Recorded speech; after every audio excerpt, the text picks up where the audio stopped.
BJP का तो यहाँ कोई रोल काल नहीं है। कांग्रेस अच्छा काम किया है, यहाँ विकास भी अच्छा हुआ है और बेरोजगारी भत्ता सभी को मिले, उसमें सरकार द्वारा जो कंडिका अपनाई गई है वो गलत है। कांग्रेस सरकार अच्छे कार्य किए हैं, अभी और करेंगे, अभी 5 साल में आएंगे। कांग्रेस सरकार अच्छे है सर। नमस्कार, मैं हूं धीरेन्द्र गिरी गोस्वामी। आप वन इंडिया के इस डिजिटल प्लेटफॉर्म पर छत्तीसगढ़ विधानसभा से जुड़ी हुई कवरेज देख रहे हैं। मैं इस वक्त अभनपुर विधानसभा क्षेत्र में हूं और ये विधानसभा क्षेत्र बेहद चर्चित रहती है क्योंकि यहाँ से कांग्रेस के वरिष्ठ नेता धनेंद्र साहू हमेशा जीतते आते रहे हैं और इस बार इस विधानसभा क्षेत्र से बीजेपी ने उन्हें टिकट नहीं दिया जो छत्तीसगढ़ सरकार में बीजेपी में काफ़ी समय तक मंत्री रहे चंद्रशेखर साहू। बीजेपी ने एक नया प्रत्याशी सामने लाया है, लेकिन सबसे पहले दिखाऊं आपको कि ये अभनपुर का सबसे बेहद चर्चित स्थान है। अगर आप अभनपुर आएंगे तो अभनपुर की जो पहचान है, यहाँ का बस स्टैंड है, यहाँ पर एक बेहद पुराना होटल आप देखेंगे, लखन होटल। ये पूरे अभनपुर में नहीं बल्कि छत्तीसगढ़ में भी प्रसिद्ध है। आप पढ़ेंगे तो देखिए अभनपुर का प्रसिद्ध पेड़ा मिलने का स्थान भी उसमें लिखा है। पहले चलिए कुछ लोगों से बातचीत करते हैं यहाँ के बारे में और फिर हम जानने का प्रयास करेंगे इस एरिया के बारे में और कुछ जानकारी भी आपको बताएंगे।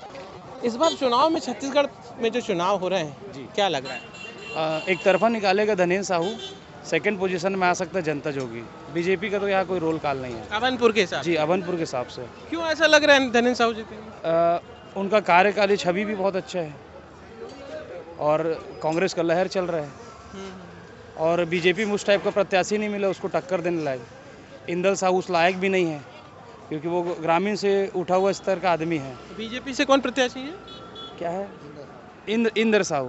तो यहाँ के नहीं है क्या? वो यहाँ के हैं, बाजू वाले बेंद्री गांव के हैं, बट वो सरपंच पंच ये गांव के उस टाइप के है, उसके लायक है, विधायक के लायक नहीं है। उसके जगह कोई दूसरा प्रत्याशी को मिलता तो शायद टक्कर रहता। अच्छा, आप आम मतदाता हैं कि किसी पार्टी से जुड़े हुए हैं? मैं किसी पार्टी से नहीं हूँ, बट कांग्रेस मेरे घर से, कांग्रेस का सत्ता चलता है मेरे घर से, तो मैं कांग्रेस का सपोर्टर हूँ। अच्छा, कांग्रेस के सपोर्टर हैं। और भी कुछ लोगों से बातचीत करेंगे, जानने का प्रयास करेंगे कि आखिर क्या हाल है। ये देखिए एक बढ़िया फल की दुकान है यहाँ पर बस स्टैंड की। भैया कितने साल से चला रहे हो दुकान? ये हमारे पापा 45 साल से चला रहे हैं। 45। तो यहीं अभनपुर के ही हैं आप लोग? बड़ौला से। अच्छा, क्या लग रहा है इस बार चुनाव में? इस बार सर कांग्रेस गवर्नमेंट बनेगा। कांग्रेस अच्छा काम किया है, यहाँ विकास भी अच्छा हुआ है और अच्छा काम कर रहा है कांग्रेस।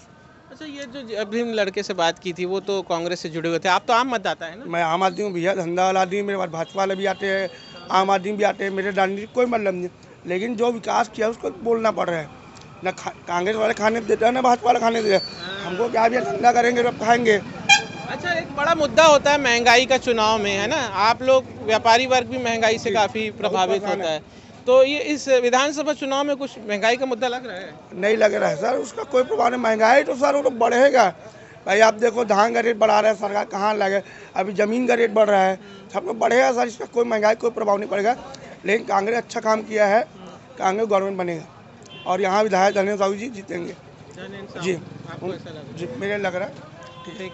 और भी देखिए जिस प्रकार से यहाँ पर छत्तीसगढ़ में चुनावी माहौल है, और भी कुछ लोगों से आप भी कुछ बहना चाह रहे हैं? हाँ, अभनपुर से धनेंद्र साहू जीतेगा।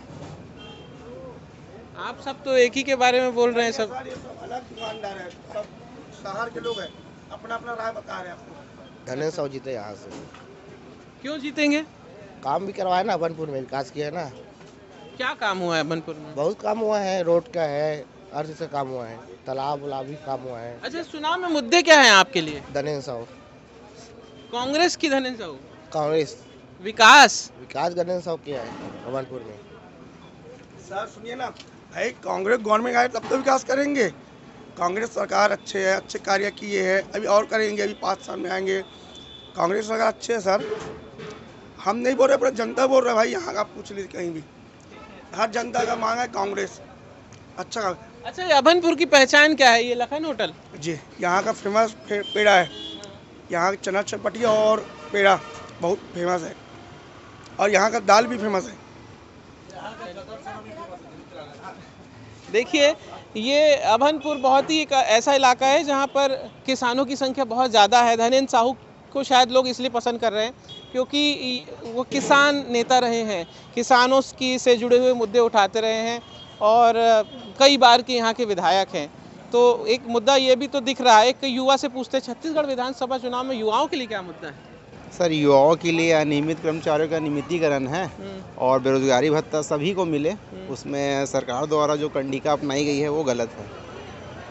उसमें जो छत्तीसगढ़ में जो रजिस्टर्ड बेरोजगार है, जैसे उनकी संख्या 10 लाख है, तो बेरोजगारी भत्ता का लाभ सिर्फ 25% को ही मिल रहा है, कम से कम 1 ही लाख व्यक्ति को। तो सरकार को उस नियम को शिथिल करना चाहिए, सभी बेरोजगारों को एक समान बेरोजगारी भत्ता देना आपको नहीं मिल रहा क्या? हमको नहीं मिल रहा है। क्यों नहीं मिला? सर वो जो शासन ने जो पात्रता नियम बनाया उसमें हम फिट नहीं बैठ रहे हैं। कैसे नहीं? थोड़ा सा इसलिए नहीं बैठ रहे सर, शासन का नियम ये कहता है कि आप जैसे 12वीं पास हो गए हो तो आपका रोजगार पंजीयन 2 साल तक ही वैलिड रहना चाहिए। और हम लोग सर 2010 से पंजीयन करा चुके हैं, तो हम लोग समय सीमा पार कर चुके हैं।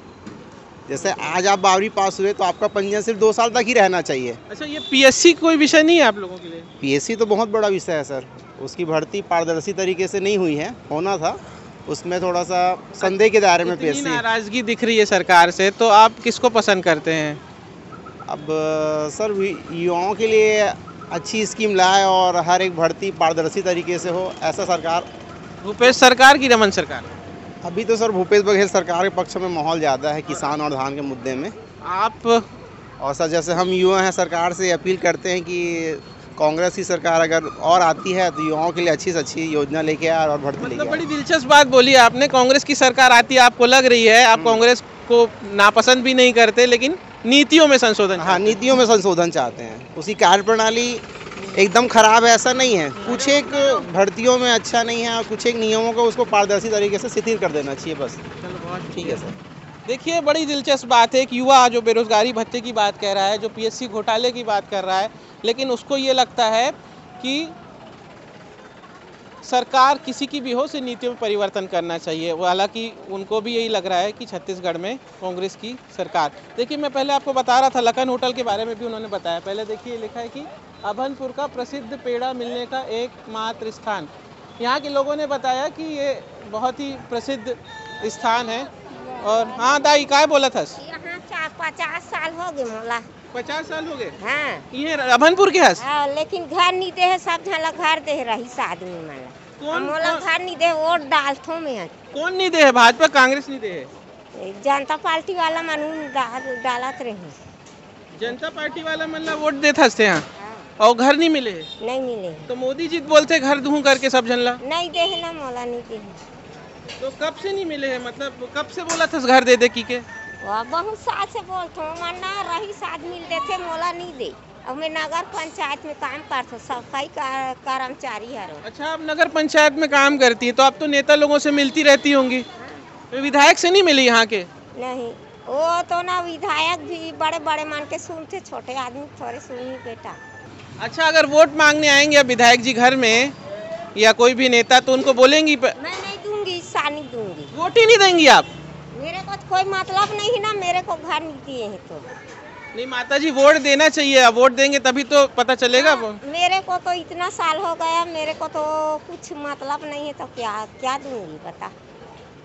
चलिए, देखिए, इतनी भी नाराजगी देखने को मिलती है कि अगर आपने नोटा का ऑप्शन दिया है तो कई लोग तो ये भी कहते हैं कि हम वोट देने ही नहीं जाएंगे। शायद ये नाराजगी जो नज़र आ रही है वो इस बात के लिए है कि उनकी सुनी नहीं जाती। पीएम आवास योजना का मुद्दा छत्तीसगढ़ में बहुत ज़ोर शोर से उठा था।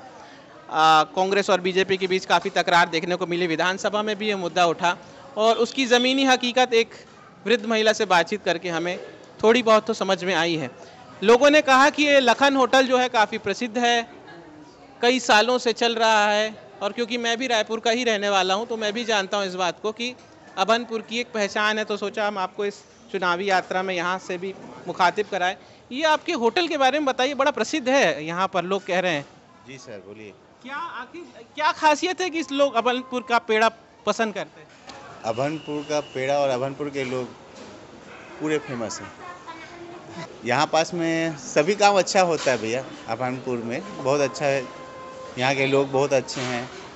नहीं तो आप भी अच्छे हैं, हमको बात करके लग रहा है। लेकिन अब ये थोड़ा इसका हिस्ट्री बताइए कि ये इतना आइकॉन कैसे बन गया अभनपुर का? कुछ नहीं, ये तो कड़ी मेहनत से है सर, और कुछ नहीं। साल का है ये तो हमारे दादा परदादा के समय से है। कितने साल में? 100 साल से ऊपर ही होगा सर। अब मैं भी ऐसा आकलन तो किया नहीं हूँ अभी तक। मतलब आप उस परिवार के सदस्य हैं और आप आपको लगता है 100 से ऊपर? आकलन नहीं करते ना, इसको अब कहाँ गिनते बैठे रहेंगे। दादा परदादा लोग के समय से चलते आ रहा है, तो उसी को आगे बढ़ा रहे हैं। तो कोई स्पेशल रेसिपी होती है क्या कि लोग इसको लेने के लिए? लोगों का प्यार रहता है और कुछ नहीं, बनता तो सभी जगह है, अब स्वाद लोगों के जबान में चढ़ जाता है, वो अलग चीज़ है। अच्छा, और सुनाइए। तो शुरुआत पेड़े से ही हुई थी कि? उस समय तो पेड़े खोआ ही होता था ना, जब दादा परदादा लोग के समय था। आपका परिचय दीजिएगा। मेरा नाम अनिल गुप्ता। और आपके दादाजी के ज़माने से ये चल रहा है? हाँ, परदादा के समय से परदादा के ज़माने से। होटल का वो व्यापार। आपके परदादा जी हैं? जी, परदादा है वो वो लखन परदादा लाल, जी हैं। उन्हीं के इन्होंने नाम शुरुआत से, की थी। उन्हीं के नाम से है। अच्छा, अभनपुर के लोग अच्छे हैं, आपने तो ये तो बताया, लेकिन अभनपुर के लोग वोट कैसे देते हैं, क्या सोच के देते हैं? समझदारी से ही देते हैं, इस बार भी समझदारी से ही देंगे। किसानों का मुद्दा काम कर रहा है कि विकास का मुद्दा काम कर रहा है? जिसमें लोगों को हित मिलेगा वो उसी को वोट देंगे, चाहे वो किसी भी पार्टी से हो।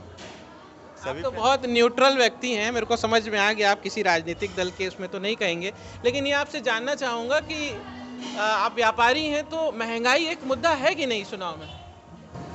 अब महंगाई को मैं किस शब्दों में बयां करूं, किसी के लिए महंगा है तो किसी के लिए सस्ता है।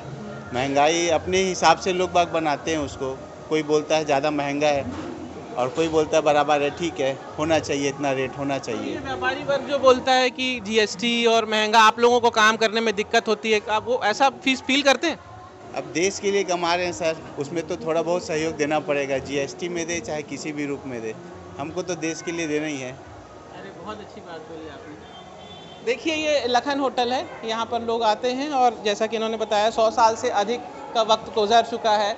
इस पहचान है इस जगह की, पेड़े से इन्होंने शुरुआत की थी और आप देखेंगे कि बहुत सारे लोग यहाँ पर बैठे हैं और एक प्रकार से यहाँ पर आते हैं, बातचीत करते हैं। काफ़ी भीड़ देखिए, सामने बस है और बस से उतर कर लोग सीधे इस होटल में आते हैं नाश्ता करने के लिए, क्योंकि एक आइकॉन है, तो हमने सोचा कि एक आपको इस जगह से भी तारुफ कराएं आपका।